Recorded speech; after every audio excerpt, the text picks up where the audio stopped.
Hello everybody, this is the DeLonghi Alfredo toaster oven. Got it from a couple of fellas who told me that it's broken. It doesn't turn off automatically, so it's kind of a fire hazard. You think it's off and it really isn't off. So I decided to take a look inside, and here we go. Inside the DeLonghi Alfredo toaster oven.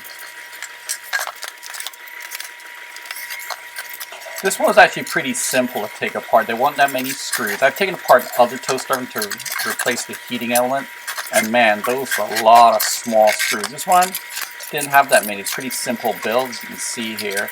Pretty much get into it pretty quick. A few screws here and there. That white lid there eventually comes apart without too much fuss. There isn't a whole lot holding it on. And I see me prying there a bit. Pick up the knob. Thought, yeah, let's see. Pick up the knob. Okay. Maybe that had help, but here we are. So the lid is off.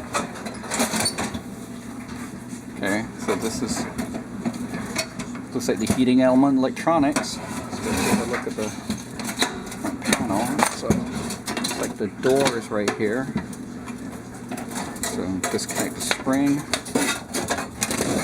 Pretty simple. Door comes free.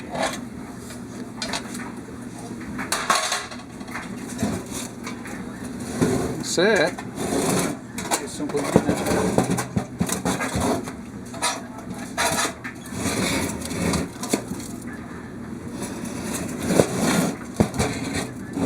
oh, that's the dial, so I guess you turn the temperature dial.